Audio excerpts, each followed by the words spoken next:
Okay, all right.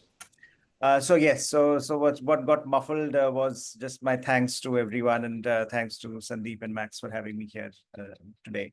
I have spoken to this audience before, and it's always it's good to know that India is attracting attention in parts of the world where traditionally it has not, and also the fact that India-New Zealand relations perhaps need to be looked at through a different lens today than in the past.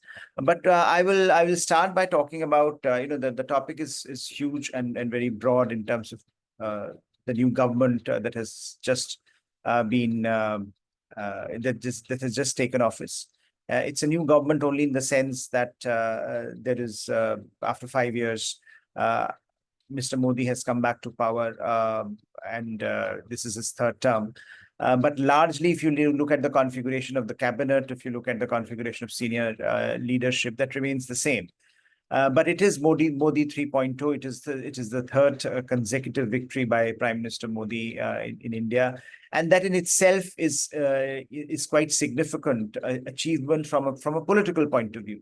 So the political landscape, if you are trying to understand the political landscape of India today, it is very interesting that you now have a prime minister who has been elected thrice, and this is the second time after first Prime Minister Jawaharlal Nehru, that we have seen this streak.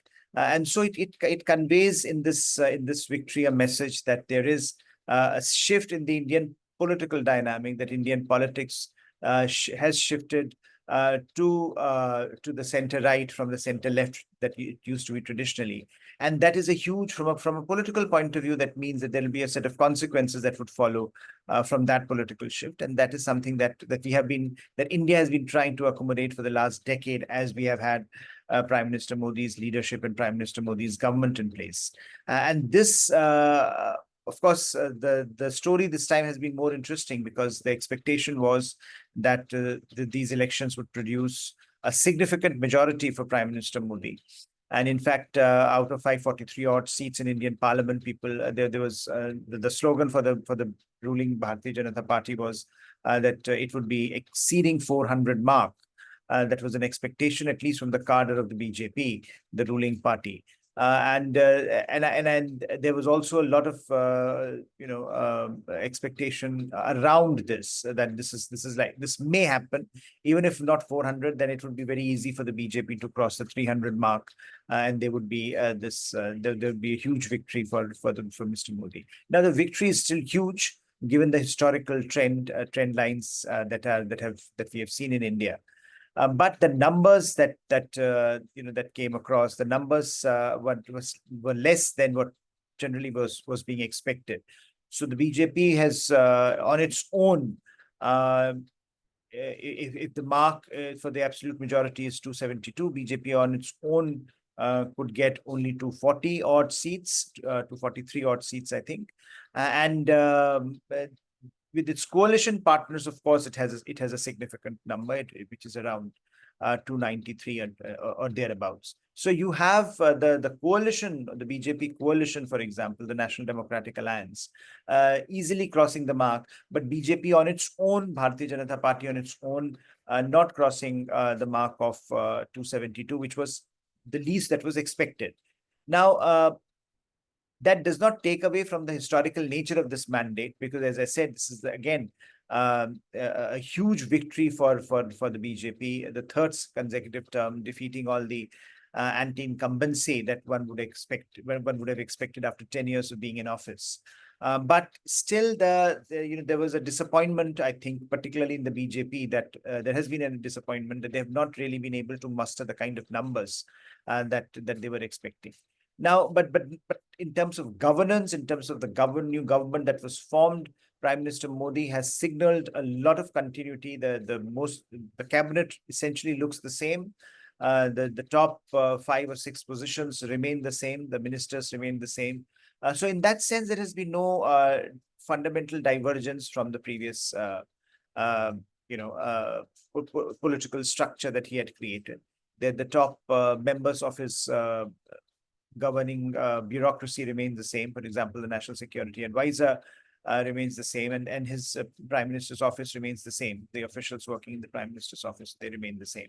So in that sense, there has been no fundamental shift in Prime Minister Modi's approach to governance and approach to the governmental structure. But of course, what it also means is that there is a larger majority in parliament that is in opposition. So opposition that was weaker in the past two in the last two parliaments is now stronger because they contested this election as an alliance. So everyone coalesced together.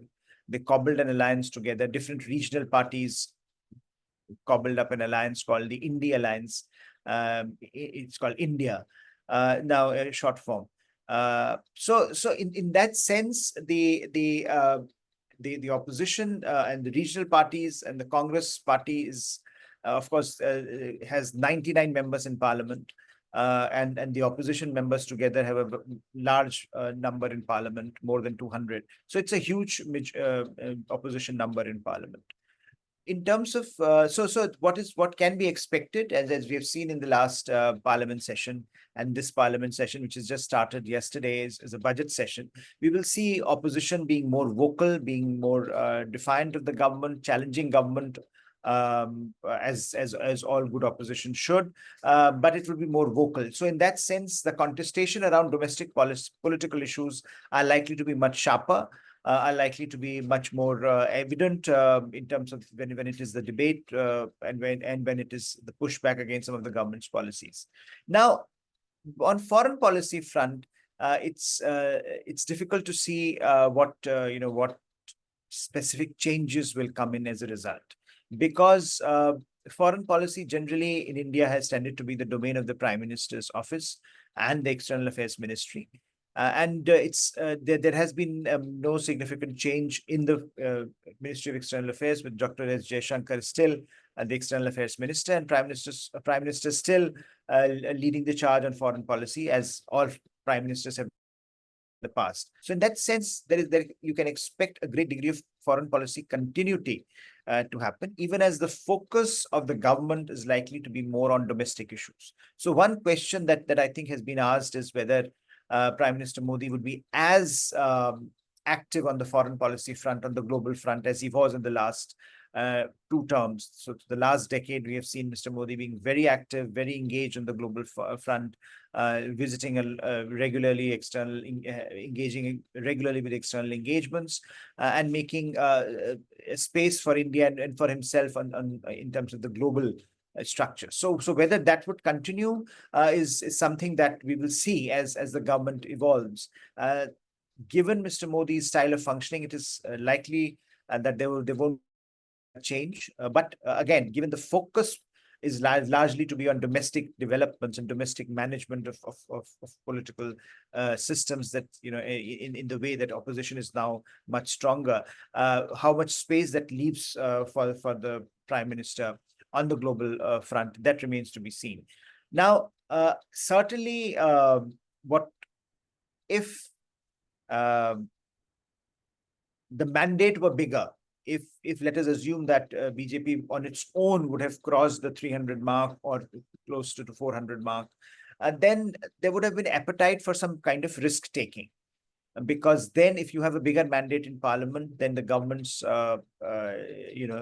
tend to be less averse to domestic political calculations. And therefore, there was an expectation in some quarters that if Mr. Modi comes back to power in his 3rd term with a huge mandate, then would he be more amenable to some kind of a rapprochement with Pakistan or with China? Because they are the 2 major challenges that India faces. At the moment, given the mandate in parliament, it looks unlikely that is going to happen. Given that BJP on its own and its governing coalition, they do have the numbers, but the numbers are not as huge where they can take those kinds of risks which go against the political consensus in the country at this point. So in that sense, I don't think that there might, that there is an expectation that something radical is going to happen on the China front or on the Pakistan front, the 2 problem areas which India has grappled with over the last decade. And it is also interesting that it also leaves open to this possibility that with the with maybe some sections in Pakistan and China looking at the mandate and looking at it as a weakening of Prime Minister Modi relative to what he was in the past, might become more adventurous in testing Mr. Modi's political mettle and foreign policy mettle. So in that sense, there is also that argument that maybe we can see some risk taking from the other side. And some of the evidence at the moment is, for example, in the last few months, weeks in particular, we have seen a spurt in violence in Kashmir, not in Kashmir Valley, but in Jammu area of Jammu and Kashmir, where the border between India and Pakistan has been hotting up, and terrorists have been targeting Indian positions in Indian territory, and India has been responding. Now, the scale of those attacks is still not very high, but the numbers are increasing. So there is also the sense that whether Mr. Modi is being tested as to how far he would go in managing these crises, which tends to happen whenever you have a new government come to power, and also tends to happen when you have a government which with a seemingly weaker mandate compared to in the past. Because Mr. Modi had established an equilibrium, and Modi government had established an equilibrium with Pakistan in the last 2 decades. So there is a possibility that it might escalate. And there is some evidence that it is escalating. So how Mr. Modi manages that, I think that would be a very interesting thing to watch out for in terms of trend lines, and whether Mr. Modi's whether BJP's relative weakening, again, it's a relative term I'm using because in more ways than one, it is not really that some, a very significant shift in terms of the broader picture, because BJP has continued to retain its vote share, and BJP has still and continued to be the center around which Indian politics is revolving at the moment. So nothing substantive has changed, but just in terms of perception and numbers, compared to what it was in the past, in the last decade, that has changed. So whether that will lead people, or whether it will lead challenges to come to India, that I think remains to be seen once again. But the broader picture on foreign policy remains one where you are likely to see a degree of continuity, a degree of India's global engagement in the world, in line with what it was doing in the last two terms of Mr. Modi, and defining India's foreign policy priorities as a function of India's domestic developmental needs, because India is the idea is that India should be, at least that's the framework around which Mr. Modi and his government has framed its domestic policy, which is that India should be a kind of a developed country by 2047, when India will celebrate 100 years of Indian independence. So the Viksit Bharat Abhiyan, the developed India idea. I mean, in that sense, the focus is likely to be on how the domestic developmental needs of India can be harnessed. And that would require, in more ways than one, a very global India, an India that continues to engage with the world, and an India that continues to ensure that its periphery is peaceful and stable. So in that sense, I don't think that idea continues to drive Indian foreign policy establishment. And that also is an idea that ensures that there is not going to be a dramatic development on the foreign policy front, a dramatic shift on the foreign policy. But if I can just go to some of the issues here, because the biggest challenge, as we have often, in the context of India, you often hear, for India, the single most important strategic challenge is management of China. And if you look, and you can look at every single foreign policy engagement of India through that lens, you can analyze it through that lens, because China is central to how India is positioning itself on the global stage. China's challenge is central to how India is positioning itself. And a lot of India's foreign policy engagements are through that lens. Now, one of the most interesting things that have happened since Mr. Modi took office is his first overseas visit, a bilateral visit. And that visit has been to Moscow. Earlier this month. And that has generated a lot of that raised a lot of eyeballs in various world capitals, because this was the first bilateral visit for Mr. Modi, and the first visit of Mr. Modi to Russia since the Ukraine war. So there has been, it's his first bilateral engagement with President Putin since the Ukraine war.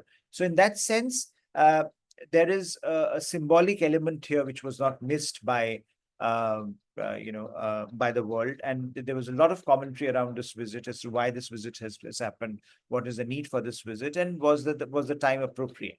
Now, I think if you look at it from India's perspective, this visit was important for India to ensure that India's relationship with Russia, which is a historical relationship, which is an important relationship for India, continues to be on an even keel.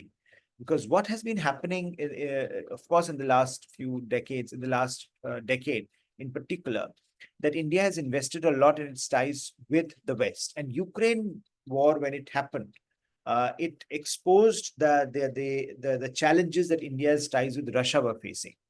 Now, what India is trying to do is to make a case to Russia that Russia remains relevant in Indian foreign policy calculus, and that India will continue to invest in its ties with Russia, given how important Russia is in the broader foreign policy matrix. And why is Russia important? Again, you have to go back to, of course, there is a historical argument, a strategic and defense argument. But I think often people don't appreciate the China angle here. India's reliance on Russia even today is at the level of around 60 to 65% of its defense inventory is still of Russian vintage.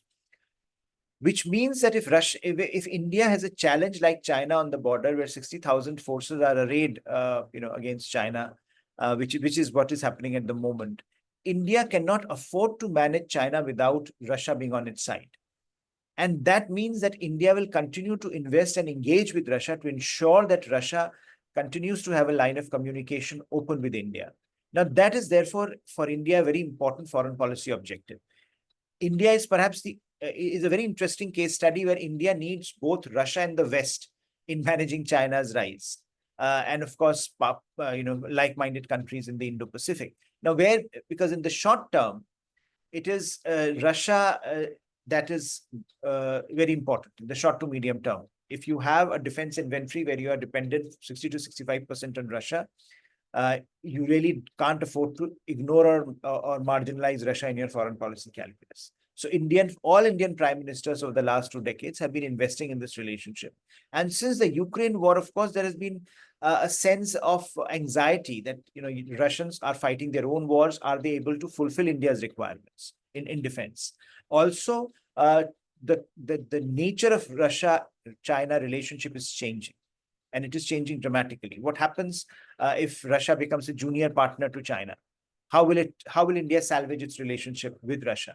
Because then Russia would not be in a position to act independently. And how will India have an independent relationship with Russia that stands on its own terms? So therefore, for India, and having an independent line of engagement with Russia is very important. And that's what Mr. Modi perhaps was signaling through his visit, that for India, Russia remains an important partner, that for India, India will keep on investing in its engagement with Russia, and it will try to ensure that top level engagement between India and Russia continues. Now, of course, it is not in India's hands what Russia does. Russia's choices are also going to have an impact. Russia may decide tomorrow that they, for various reasons, they do just want to have an engagement with China and call it a priority.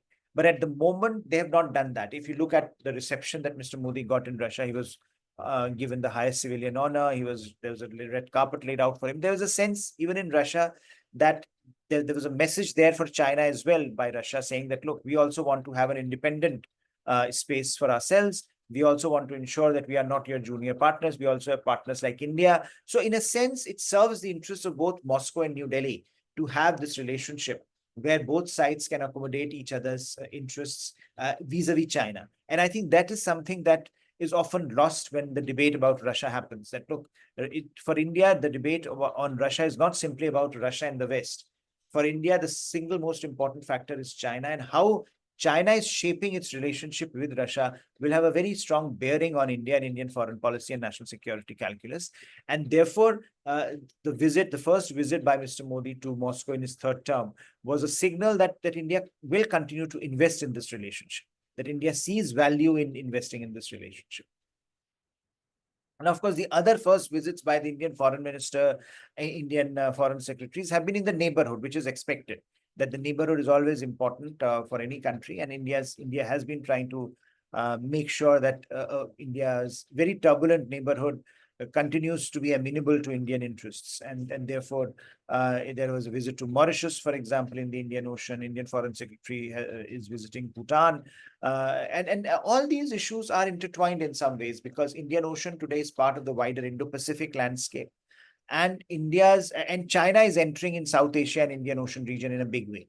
So you have, India with its neighborhood first policy wants to ensure that you have a stable neighborhood where India's equities are preserved. You also want to have, you also want to project India as an alternative, as a viable alternative, as a developmental partner, as a partner in security, preferred security partner, as a partner in maritime domain awareness, as a partner in maritime affairs. So you have major issues in South Asia and Indian Ocean region, and you can see that there have been turbulence in the region. There continues to be turbulence in the region. Pakistan, of course, is a very different kettle of fish. But except Pakistan, if you look at India's neighbors, particularly on the east, where you have countries like Bangladesh, Sri Lanka, uh, uh, Nepal, Bhutan, all of them, India has been trying to invest in, and India has also been trying to invest in countries like Myanmar, etc., where India has a link to Southeast Asia. So Southeast Asia is very important from India's perspective. Southeast Asia's centrality in India's Indo-Pacific policy is very critical. So India has been making a case that it is organically linked to Southeast Asia. It's not an external power to be invited to Southeast Asia. If you look at India's historical and cultural ties with many Southeast Asian countries, India's relationships are extremely deep. So India's neighborhood engagement has been shaped by this sense that it wants to offer this viable alternative to its neighbors who can rely on India as a preferred security and developmental partner. But its wider engagement in the neighborhood in Southeast Asia and East Asia is also contingent on this argument that India is an Indo-Pacific power with Indo-Pacific interests, and therefore the connect to Indo-Pacific from Indian Ocean to Pacific Ocean is through Southeast Asia and East Asia, and that is something that India wants to invest in. So we have seen that kind of investments, of course, being made in the last decade, but that engagement will be accelerated and is likely to be accelerated in the coming years, particularly getting the connectivity part in place, where India can enhance its connectivity vis-a-vis other areas. And of course, again, there are challenges here with Myanmar, for example, falling apart, and with Myanmar becoming, a very destabilized country. There are issues around ASEAN's own internal divisions, where you have countries that are some ASEAN members are very pro-China. Some ASEAN members are independent. Some ASEAN members like Philippines and Vietnam and Singapore have taken independent positions on a number of issues. So you do have India's also graded relationships with a number of these countries. So in that sense, the neighborhood piece is important for India's wider Indo-Pacific policy. And that in a sense, again, it's going to be the center around which a lot of Indian foreign policy debates are going to pivot, because Indo-Pacific is going to be the world center of gravity of global politics and global economics, but also India's center of gravity in that sense. So Indo-Pacific is not going anywhere, and India's centrality in the Indo-Pacific will continue to ensure that India continues to have an engagement, as well as other nations continue to see India as an important partner in that regard. On the other side, of course, India has, unlike many countries, India has a wider definition of the Indo-Pacific, which extends all the way from east of Africa to Oceania. So you have that Middle East picture also in place. And there again, there have been interesting developments in the last few years. And in particular, there is now a war going on, a cry between Hamas and Israel. Conflict is raging, and you have the trouble in the Red Sea. All of that means that India's engagement with the Middle East is also taking a different dimension. I mean, one of the biggest successes of Prime Minister Modi's foreign policy has actually been the Middle East, where India has been able to build ties with all kinds of actors. You have Arab states in the Gulf, you have Israel, and you have Iran. Three distinct poles in the Middle East. And India has been very successful in managing this multi-dimensional engagement successfully. And the most significant change has been in India's engagements with the Gulf, with the Arab states in the Gulf. So you have had Saudis and UAE, for example, very emerging as very important partners for India.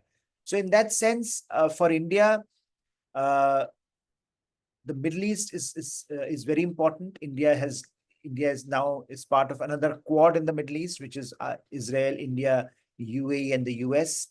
Which is a different quad than the Indo-Pacific quad.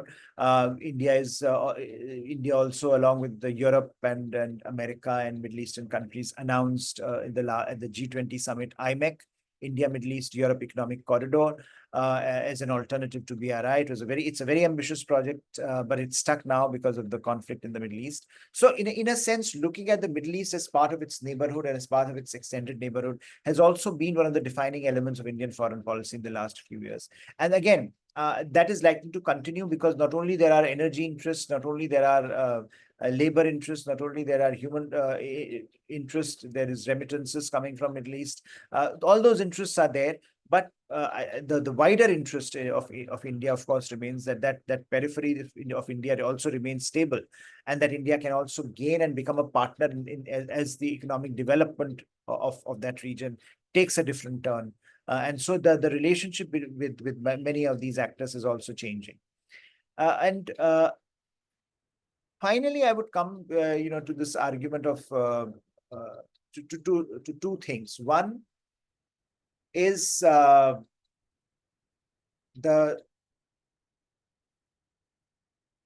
West, the US and Europe, where partly this has been factored in when we were discussing, Russia. I think a lot of the debate on India's ties with the West gets confounded with India's ties with Russia, at least since the Ukraine war. But what has also happened since the Ukraine war is that India has been able to convey to the West how important it is for India to have this relationship. So if you look at the criticism that India has got on Ukraine war, it has come more from the media than from the governments in the West.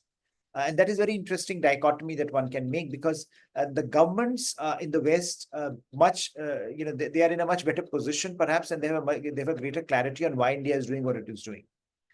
Whereas, of course, the media has taken a certain position on India on India's engagement with Russia. So that's a very, India has been able to perhaps convey much better to the governments in the West why India needs to have this relationship with Russia, and there has been a broader acceptance. So despite some challenges that emerged in the immediate aftermath of the Ukraine war, the relationship with the West has continued to grow. It has not been relegated to the margins, and for West, India remains an important and valuable partner, despite some of the differences that have emerged on issues like Ukraine and others. So the broader trajectory of India's relationship with the West will continue. The issue, of course, with the US is going to be Mr. Trump and Mr. Trump's presidency. Now, of course, in the past, Mr. Trump, when he was in office, was actually very good for India in the sense that he was the one who focused the attention on China, and that meant that India also could leverage that strategic convergence with the US. He also resurrected the Quad, although the flesh on the bone was put by by President Biden, but he energized the Quad after a decade of Quad being in hibernation. So there is an expectation that if he continues to work along that trajectory, then India's ties if Mr. Trump comes to office, then India's ties with the US will continue to be stable. But I think the challenge for Indian policymakers will continue to be that Mr. Trump is unpredictable. And of course, his focus on economic issues will also mean that often he has put India and China in the same economic bracket. That although he did, he did make a difference in his first term, but often that challenge that India has to acknowledge, will have to acknowledge, and will have to make do with the kind of approach that Mr. Trump will bring to the table.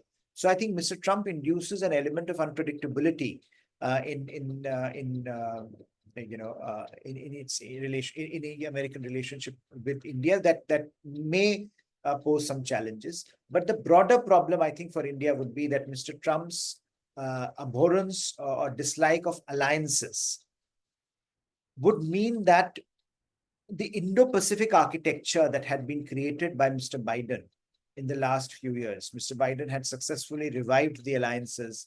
He had brought some resilience to those alliances. He had managed to coalesce a group of like-minded countries around this idea that we have to offer a credible alternative to China, what China was offering in the region. Those issues, if they get challenged by Mr. Trump, that approach, if it gets challenged by Mr. Trump, then of course it will have a bearing on the larger Indo-Pacific, but it will have a direct bearing on India, because India also relies on that architecture to manage China, which again is the most important challenge for India. So how do you then what kind of an architecture gets created in the Indo-Pacific? What kind of alliances get created in the Indo-Pacific? Whether Mr. Trump would be interested in looking at the in continuing to invest in America's traditional alliances and build new frameworks of engagements. Whether the kind of minilaterals that have emerged in the last few years, would they sustain themselves? I think all those questions under Mr. Trump would once again become very central to the debates in the Indo-Pacific. And for India, therefore, India will have to also relook at some of these questions in light of the developments around the world and in light of the developments, particularly in the US. So broadly, Indo-Pacific approach for India would continue to be, India will continue to invest in the Indo-Pacific. India will continue to work with like-minded countries in the region. But I think, again, the absence of American leadership, if were that to happen, that would be a significant cost for India to bear, like many other countries in the region as well. So India won't be alone. But like other countries, India will also face that burden, and particularly as that space with China is getting more and more restricted, what kind of an approach Mr. Trump may have vis-a-vis China, then I think that question will also be very, very critical in India's engagement with a number of other countries. So in that sense, India is not very different from other countries who in the region, in the Indo-Pacific in particular, who might be looking at the present, present American electioneering with the degree of consternation that the results, if Mr. Trump comes to office, may lead them in a different direction. But I think that India again is not alone, and there is again a space for middle powers like India, Australia, Japan, and ASEAN to come together and work to provide a regional framework, because Mr. Trump once again likes countries to share burden.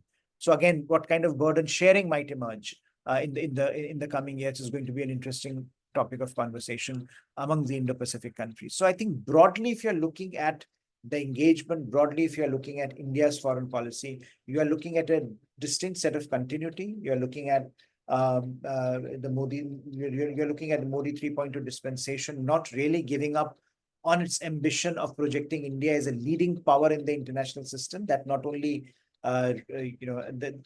that not only balances competing interests, but also shapes global outcomes. So in that sense, there is greater ambition in the foreign policy that will continue to be reflected in India's foreign policy outreach. But a lot of these, a lot of the questions or a lot of the challenges that might emerge would be the choices that other nations, other countries might make. So in this sense, what are the choices that America under Trump, if he comes back to office, would make? What are the choices that China would make in engaging with India?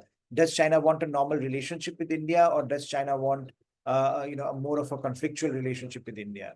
What are the choices that Russians are going to make? Do they want to be do they want to have an independent voice on the global stage, or do they want to be a junior partner to China? I think on those questions, a lot of these, a lot of India's choices will also hinge, because India has given an indication as to where it wants to go. Now, it is up to a lot of these other external stakeholders to decide how they want to engage India. And I think, given India's foreign policy and given India's domestic development priorities firmly focused on enhancing India's internal capacities and foreign policy being an instrument to build those capacities, the question would be, for India, the most important test will remain how India's foreign policy ambitions, how India's foreign policy outreach helps India in moving towards this goal of a developed India by 2047. So I think broadly those are likely to be the contours of the engagement. And I will just hand over the floor back to Sandeep to take it forward.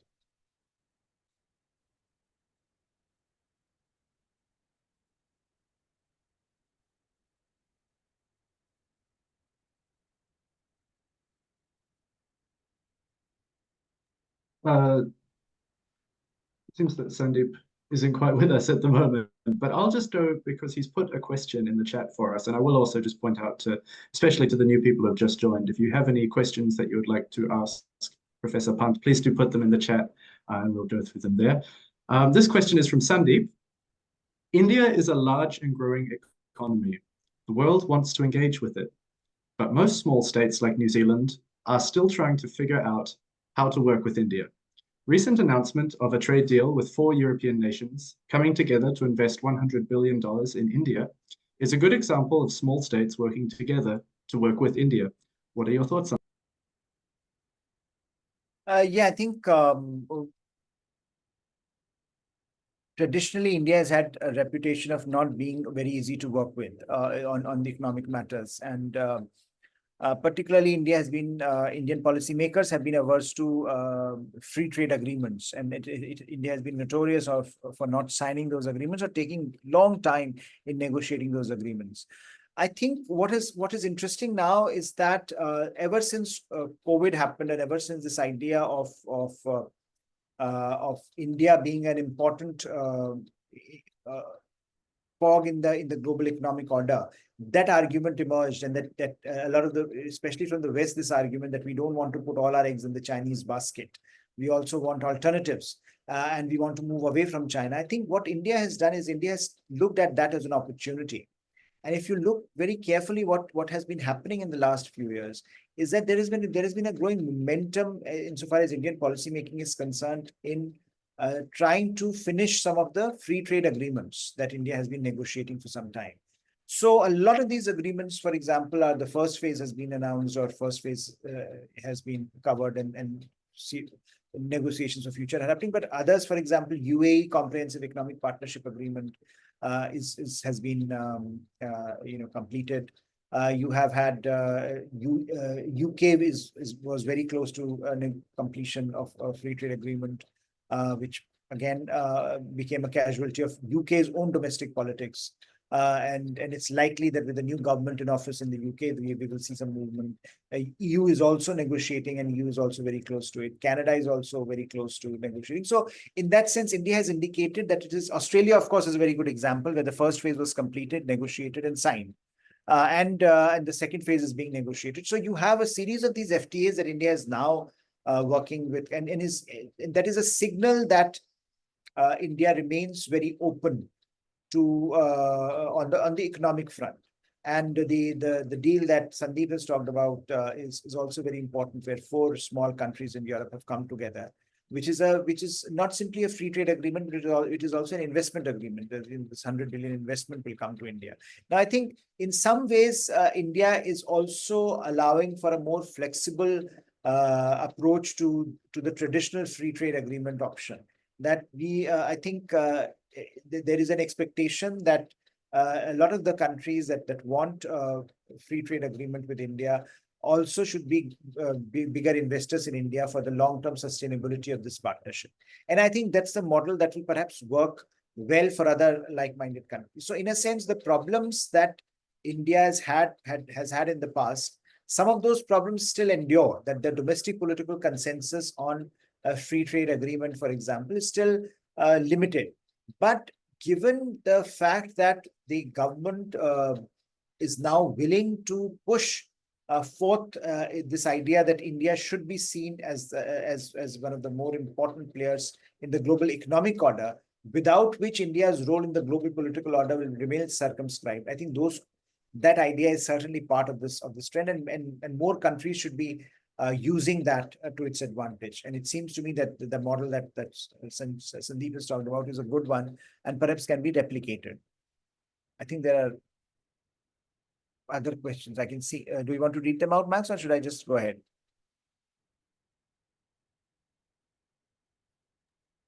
Excuse me. I'm happy to read them out because they're from me. Firstly, I'm interested. You talked about India's relationship with Russia, and you also mentioned in the beginning about the greater focus of the government on the domestic front when it came to international, or when it came to policy in general. I'm curious to know what are the domestic views of India's diplomatic ties with Russia? Does the Indian population in general share the government's view as you've described it? You also mentioned that most of the criticism of India-Russia links tend to come from the media. I wondered if you were talking more about Western media in that sense, or does that also include the domestic Indian media? I think first I was talking about the Western media because I was talking of Western governments and I was juxtaposing the Western media's reaction to versus the Western government's reaction. So there is a significant distinction there in the responses. Indian media, of course, tends to be very eclectic. There is a lot of support for Russia. There is a lot of Indian media has also pointed out how what Russia is doing and continues to do in Ukraine is problematic.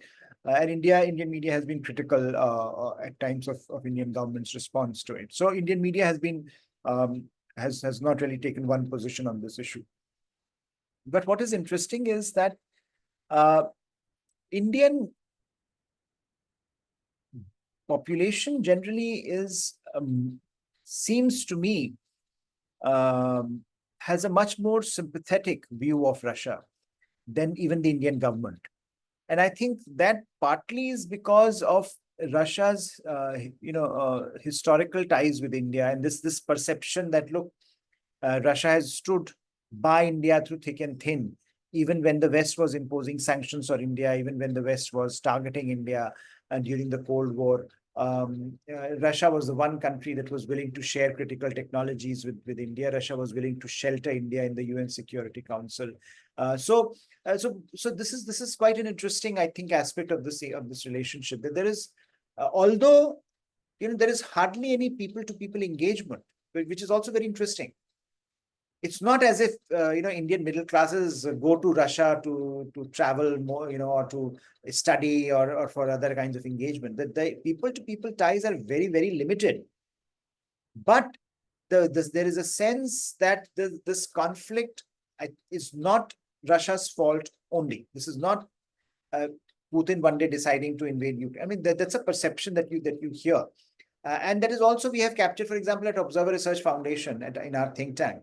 We produce an annual survey on foreign policy, and when we ask this question, and this is a foreign policy of India's youth, urban youth, and when we ask this question as to who are the most trusted partners, Russia comes at the top, with second most important partner being the US. So I don't think in that sense there is any ambiguity as far as Russia's role in India's foreign policy matrix in general is concerned. In fact, you would find that many in the government there will be some there'll be challenges that, look, we are over dependent on defense. So what should we be over dependent on Russia for defense? And I think mostly policymakers would answer we should not be, and therefore what Ukraine war has done is accelerated the process for towards diversification.